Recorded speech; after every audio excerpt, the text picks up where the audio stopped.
Hello friends, welcome to my channel शिक्षक विद्यार्थी। इसके पहले के वीडियो में हम लोग ने बात की थी ज्योग्राफी स्टैंडर्ड के स्टेट बोर्ड के पेपर पैटर्न के बारे में। इस वीडियो में हम लोग बात करेंगे ज्योग्राफी सब्जेक्ट के बारे में। ठीक है ना। कोई भी सब्जेक्ट स्टार्ट करने से पहले वो पर्टिकुलर सब्जेक्ट का कॉन्सेप्ट क्लियर होना बहुत ज़रूरी है। वैसे ही जब हम लोग बात करेंगे ज्योग्राफी की, ज्योग्राफी सीखने के बारे में, तो ज्योग्राफी सीखने से पहले ज्योग्राफी के कॉन्सेप्ट सीखना बहुत ज़रूरी है। तो आज इस वीडियो में हम लोग स्टार्ट करेंगे ज्योग्राफी के कुछ कॉन्सेप्ट के साथ ना। अभी यहाँ पर हमारा जो सबसे पहला कॉन्सेप्ट है वो है डायरेक्शन।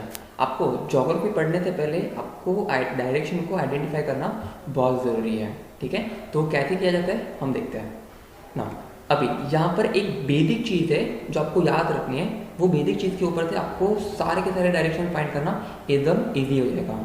जैसे कि सबसे ऊपर आता है नॉर्थ। जो ऊपर वाला डायरेक्शन होता है that is the north direction. ठीक है, जब आपको ये बात माइंड में फिट हो जाएगी कि ऊपर वाला डायरेक्शन नॉर्थ होता है, तो बाकी के जितने भी डायरेक्शन है आपको इजीली आइडेंटिफाई कर सकते हैं। इट मीन्स ऊपर वाला नॉर्थ। ठीक है, अभी देखते हैं कि बाकी डायरेक्शन क्या क्या है। अभी ऊपर वाला नॉर्थ तो नीचे वाला साउथ। ठीक है, आप यहाँ पर देख रहे हैं कि exactly opposite of north direction is the south direction. ठीक है, देन इन दोनों के बाद आएगा नॉर्थ एंड साउथ के एग्जैक्टली राइट हैंड साइड पे, तो वहां पर आपका आएगा ईस्ट डायरेक्शन। ठीक है, exactly opposite side north and south के एग्जैक्टली राइट हैंड साइड पे कौन सा डायरेक्शन आएगा? East direction. Then exactly opposite of east direction is your west direction. ठीक है, तो यहाँ पर चार डायरेक्शन आपको इजीली पता चल चुके हैं, that is north, south, east और वेस्ट। ठीक है, ये सबसे चार मेन डायरेक्शन होते हैं। इसके अलावा और चार डायरेक्शन है वो हम देखते हैं। अभी नॉर्थ एंड ईस्ट के बीच में आपको सबको पता होगा, नॉर्थ एंड ईस्ट के बीच में आता है north east. Then exactly opposite of north east is your south west. ठीक है, देन नॉर्थ और वेस्ट के बीच में आएगा आपका north west. Then exactly opposite direction of north west is your south east. ठीक है, तो ये 8 डायरेक्शन सबसे इजी है। ठीक है, इसको आइडेंटिफाई करना भी इजी है। सिर्फ आपको इतना पता होना चाहिए कि जो सबसे ऊपर होगा उसको हम लोग को कौन सा नाम बोलना है? नॉर्थ। ठीक है, देन उसके opposite south. Then north and south के एग्जैक्टली राइट हैंड साइड पे east. Then exactly opposite of east is your west. ठीक है, जब आपको ये चार डायरेक्शन पता चल जाएंगे तो इसके बेस पे आप सारे के सारे डायरेक्शन इजीली आइडेंटिफाई कर सकते हैं। तो ये था हमारा first concept, that is direction. Then direction के बाद हम आएंगे हेमिस्फीयर पे। ठीक है, ये वर्ड आपने पहले भी सुना होगा, हेमिस्फीयर। एक्चुअली ये जो हेमिस्फीयर वर्ड है ये दो वर्ड का कॉम्बिनेशन है। एक तो hemi plus sphere, it means hemisphere. अभी यहाँ पर आपको दो अलग अलग डायग्राम देखने मिल रहा है। एक तो आपको लेफ्ट हैंड साइड में दिख रहा है, यहाँ पर ग्लोब दिख रहा है जिसको हम लोगों ने दो पार्ट में डिवाइड किया हुआ है, और राइट साइड में आपको दिख रहा है एक हाफ सर्कल। ठीक है ना, अभी मैंने आपको जैसा बताया था कि हेमिस्फीयर जो दो वर्ड का कॉम्बिनेशन है that is hemi and sphere, जिसमें हेमी का मतलब होता है हाफ, आधा। ठीक है, एंड स्फीयर का मतलब आपको पता होगा ग्लोब, सर्कल। ठीक है, तो हेमिस्फीयर का मतलब हाफ सर्कल। ठीक है, तो अभी जैसे कि लेफ्ट हैंड साइड में आप देख रहे हैं कि हम लोग ने ग्लोब को दो पार्ट में डिवाइड किया हुआ है। ठीक है, तो आपको जस्ट फाइंड आउट करना है कि ऊपर वाले हाफ सर्कल को हम क्या बोलेंगे एंड नीचे वाले हाफ सर्कल को हम क्या बोलेंगे। ठीक है, जैसे जब मैं आपको डायरेक्शन के बारे में बता रहा था तब मैंने आपको बोला था कि ऑलवेज याद रखना, ऑलवेज रिमेंबर कि ऊपर वाला कौन सा होगा? नॉर्थ। इसमें इट मीन्स यहाँ पर भी जो ऊपर वाला जो हाफ सर्कल है उसको हम क्या नाम देंगे? North hemisphere. And exact opposite of north hemisphere is your south hemisphere. ठीक है, तो ये बहुत ईजी है, इसको हम क्या बोलेंगे? हेमिस्फीयर। देन हेमिस्फीयर के बाद हमारे पास जो नेक्स्ट कॉन्सेप्ट है वो है इक्वेटर। ठीक है, इक्वेटर के बारे में आई होप सबको पता होगा कि जो अर्थ को इक्वली डिवाइड करता है दो पार्ट में, ठीक है, उसको हम बोलते हैं इक्वेटर। जैसे आप यहाँ पर सामने इमेज में देख रहे हैं कि यहाँ पर एक ग्लोब मैंने लिया हुआ है, इन ग्लोब के एग्जैक्टली सेंटर में से एक रेड लाइन पास हो रही है। ये स्टूडेंट, ये जो रेड लाइन पास हो रही है ये है हमारा इक्वेटर, जो अर्थ को दो पार्ट में डिवाइड करता है, that is north hemisphere and south hemisphere. ठीक है, देन इक्वेटर के बाद हमारे पास जो कॉन्सेप्ट आ रहा है दैट इज योर लैटिट्यूड। ठीक है, लैटिट्यूड और लॉन्गिट्यूड के बारे में आपने पहले भी स्टैंडर्ड में पढ़ा होगा। ठीक है, लेकिन मेजोरिटी स्टूडेंट कंफ्यूज हो जाते हैं कि लैटिट्यूड कौन सा है एंड लॉन्गिट्यूड कौन सा है। ठीक है, तो इन दोनों को इजीली आइडेंटिफाई करने का तरीका कौन सा है मैं आपको बताता हूँ। अभी लैटिट्यूड में जो स्टार्टिंग के तीन वर्ड है दैट इज योर LAT। ठीक है ना, तो LAT का मतलब क्या होता है? लेट। ठीक है। इट मीन्स ग्लोब के ऊपर जो लेटीट्यूड लाइन है, ठीक है, इस तरीके से हम उसको बोलेंगे लैटिट्यूड, ठीक है। मतलब कि जो पैरेलल जो लाइन होती है वो होगा हमारा लैटिट्यूड, ठीक है। एंड अगर ये लैटिट्यूड है तो इसका एग्जैक्टली ऑपोजिट वो क्या होगा आपका लॉन्गिट्यूड, ठीक है। लैटिट्यूड और लॉन्गिट्यूड में यही डिफरेंस है कि लैटिट्यूड मतलब पैरेलल एंड लॉन्गिट्यूड मतलब कि जो नॉर्थ पोल पे एंड साउथ पोल पे एक दूसरे से इंटरसेक्ट करती है, ठीक है। तो ये होगा आपका लैटिट्यूड एंड लॉन्गिट्यूड। इसके बाद जो हमारा नेक्स्ट कॉन्सेप्ट है वो है एल्टीट्यूड। अभी एल्टीट्यूड का मतलब in short elevation, it means height, ठीक है।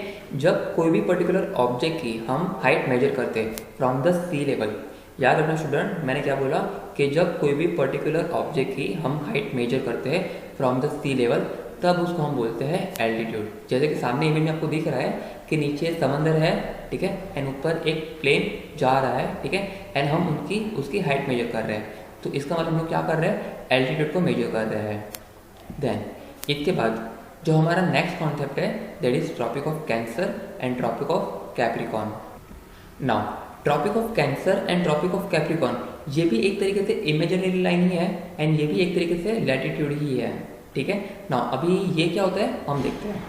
अभी जैसे कि यहाँ पर आप ग्लोब में दिख रहे हैं कि सेंटर में से इक्वेटर पास हो रहा है, देन इक्वेटर के ऊपर से ट्रॉपिक ऑफ कैंसर पास हो रहा है एंड इक्वेटर के नीचे से ट्रॉपिक ऑफ कैप्रिकॉर्न पास हो रहा है, ठीक है। Now Tropic of Cancer and Tropic of Capricorn के बीच में जो भी पर्टिकुलर एरिया आता है उसको हम बोलते हैं ट्रॉपिकल एरिया, ठीक है। तो ये था तुम्हारा आपका Tropic of Cancer and Tropic of Capricorn.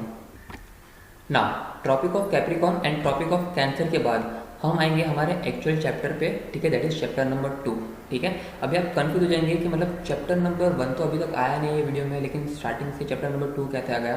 तो स्टूडेंट मैं आपको बता दूं कि चैप्टर नंबर 1 जो है आपका वो है आपका फील्ड विजिट, ठीक है, जो मैं आपको नेक्स्ट वीडियो में बताऊंगा।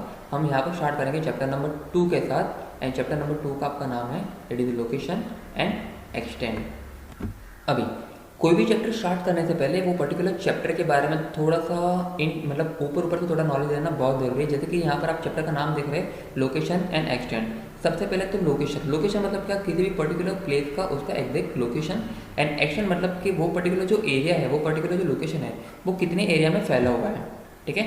तो यहाँ पर चैप्टर स्टार्ट करने से पहले मैं आपको बता दूँ कि आपका जो 10th स्टैंडर्ड का ज्योग्राफी है वो टोटली आपको इंडिया के बारे में एंड ब्राज़ील के बारे में आपको इन्फॉर्मेशन देने वाला है, ठीक है। अभी आपके माइंड में एक चीज़ आएगा कि पूरे सब्जेक्ट में सिर्फ इंडिया की एंड ब्राज़ील की क्यों बात किया है, ठीक है। तो इसके पीछे रीज़न एक ही है कि इंडिया और ब्राज़ील के अंदर बहुत सारे ऐसे कोरिलेशन है, ठीक है, बहुत सारी चीज़ें ऐसी सिमिलर है, इसलिए यहाँ पर आपको उसका कोरिलेशन बताया हुआ है। अभी हम स्टार्ट करेंगे हमारे एक्चुअल चैप्टर के बारे में। अब यहाँ पर स्टार्टिंग विद द इंट्रोडक्शन। अभी यहाँ पर आपको एक सामने फ्लैग दिख रहा है, ठीक है। नाउ ये फ्लैग का नाम क्या है, कौन सी कंट्री का फ्लैग है, हम सबको पता है, ठीक है। लेकिन जस्ट फॉर अ मिनट हम लोग क्या करेंगे, हम माइंड में से निकाल देंगे कि ये कौन सी कंट्री का फ्लैग है।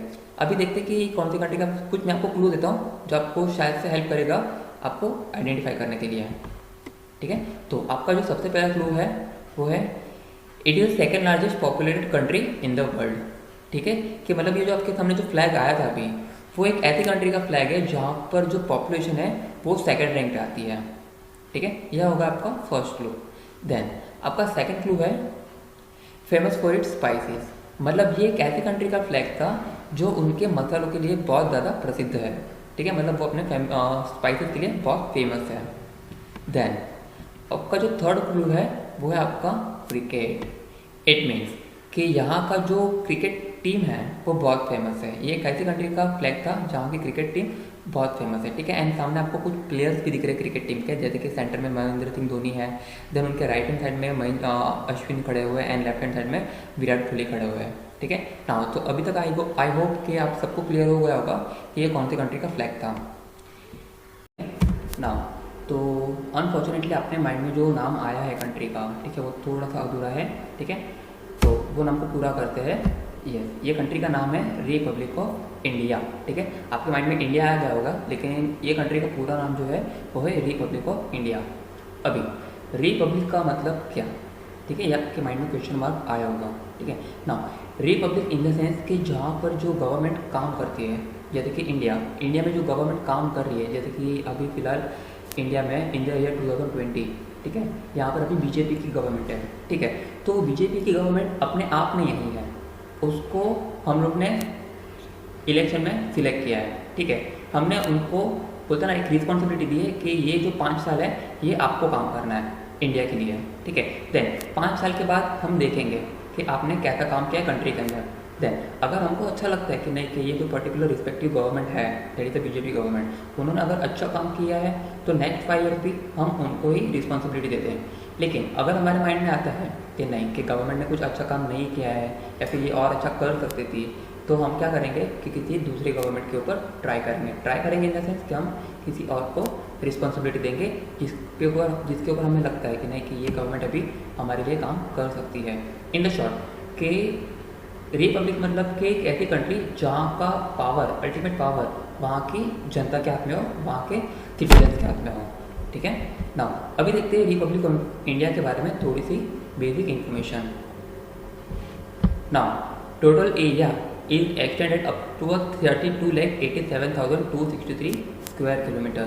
यस, ये जो चैप्टर का जैसे नाम था लोकेशन एंड एक्सटेंड, ठीक है। तो हम लोग यहाँ पर इंडिया के एक्सटेंशन के बारे में बात कर रहे हैं, ठीक है, कि इंडिया जो कंट्री है ये कितने एरिया में फैला हुआ है, ठीक है। तो ये टोटल 32,87,263 स्क्वायर किलोमीटर तक टोटल फैला हुआ है। Then 7th largest country area wise. Yes, अभी वर्ल्ड के ऊपर जितनी भी कंट्रियाँ हैं उसमें जो इंडिया जो है वो 7th रैंक पर आती है एरिया वाइज, मतलब एरिया वाइज ये 7th मतलब लार्जेस्ट कंट्री है, ठीक है। देन इसके बाद 132.42 crore population as per the 2016 report, ठीक है। जब 2016 में रिपोर्ट निकला था तब पता चला था कि इंडिया में approximately 132 crore 0.42 lakh population India में रहता है, ठीक है। देन कैपिटल सबको पता होगा कि इंडिया का जो कैपिटल है दैट इज द दिल्ली, ठीक है ना। यह था हमारा रिपब्लिक ऑफ इंडिया। अभी हम अपनी दूसरी कंट्री के ऊपर आते हैं, ठीक है। तो सबसे पहले देखते हैं कि वहाँ के फ्लैग के बारे में। ये फ्लैग आपको दिख रहा है, ठीक है ना। आपको आइडेंटिफाई करना है कि ये कौन सी कंट्री का फ्लैग है ना। कंट्री को आइडेंटिफाई करने से पहले यहाँ पर जो फ्लैग को थोड़ा सा एक्सप्लेनेशन दे दूँ आपको कि फ्लैग का डिज़ाइन यहाँ पर ये कैसा है, ठीक है ना। सबसे पहले आप यहाँ पर देख रहे हैं फ्लैग में, तो ज़्यादा करके आपको जो फ्लैग है वो ग्रीन कलर से कवर्ड दिख रहा है, ठीक है। मतलब ये एक ऐसी कंट्री का फ्लैग है जहाँ पर ग्रीनरी बहुत ही ज़्यादा है, ठीक है। वहाँ का वेजिटेशन प्लस वहाँ का फॉरेस्ट वो वहाँ पर सबसे ज़्यादा फेमस है, ठीक है। देन उसके बाद जो अंदर आपको येलो कलर दिख रहा है, ठीक है, वो येलो कलर रिप्रेजेंट करता है वहाँ का वेल्थ, ठीक है। मतलब कि वहाँ पर नेचुरल वेजिटेशन बहुत ही अच्छा है प्लस वहाँ की वेल्थ भी बहुत अच्छी है, ठीक है। देन उसके अंदर आपको थोड़ा सा ग्लोब दिख रहा है, ठीक है। एंड ग्लोब के अंदर अगर आप प्रॉपरली काउंट करेंगे तो अंदर आपको टोटल 27 स्टार देखने मिलेंगे, ठीक है। वो 27 स्टार वहाँ के स्टेट रिप्रेजेंट करते हैं। इट मीन्स कि ये एक ऐसी कंट्री का फ्लैग है जहाँ पर टोटल 27 स्टेट्स हैं, ठीक है। एंड बीच में आपको एक वाइट पट्टी दिख रही है, एक वाइट बॉर्डर दिख रही है जिसके ऊपर लिखा हुआ है ऑर्डम ए प्रोग्रेसो।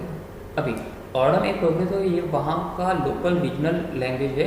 अगर उसको हम लोग प्रॉपर इंग्लिश में कन्वर्ट करेंगे तो इसका मतलब होता है ऑर्डर एंड प्रोग्रेस, जो वहाँ की गवर्नमेंट रिप्रेजेंट करती है कि अगर कि वहाँ का जो ऑर्डर मतलब वो लोग फॉलो करते हैं, मतलब कि जो पॉलिसीज गवर्नमेंट बनाती है, ठीक है, अगर वहाँ के सिटीजन उसको प्रॉपरली फॉलो करते हैं तो वो लोग प्रोग्रेस की ओर बहुत जल्दी आगे बढ़ सकते हैं। तो ये बेसिकली वहाँ का एक यू कैन से कि टैगलाइन है ये पर्टिकुलर कंट्री का, ठीक है ना। तो अभी आपको आइडेंटिफाई करना है कि ये कौन सी कंट्री का फ्लैग है।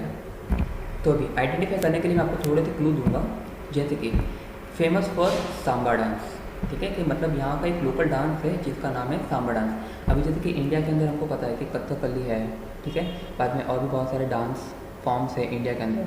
वैसे ही सांबा डांस जो है वो पर्टिकुलर मतलब जो कंट्री का जो फ्लैग था वहाँ का वो एक लोकल डांस है, ठीक है। देन इसके बाद जो दूसरा क्लू है आपका वो है known as a coffee pot. मतलब ये एक ऐसी कंट्री का फ्लैग था जिसको हम कॉफ़ी पॉट के नाम से भी जाने जाते हैं, ठीक है ना। इसके पीछे एक रीज़न है कि पूरे वर्ल्ड में जितनी भी कॉफ़ी एक्सपोर्ट होती है, ठीक है, उसमें से 30% जो कॉफ़ी होती है वो ये पर्टिकुलर कंट्री से एक्सपोर्ट की जाती है, मतलब सबसे ज़्यादा, इसलिए इसको हम कॉफ़ी पॉट भी बोल सकते हैं। Then football is a popular sport. अभी जैसे कि इंडिया में हम लोग को पता है कि क्रिकेट जो है वो एक तरीके से पॉपुलर स्पोर्ट है, ठीक है। वैसे ये जो पर्टिकुलर कंट्री है जहाँ का फुटबॉल स्पोर्ट जो है वो बहुत ज़्यादा पॉपुलर है।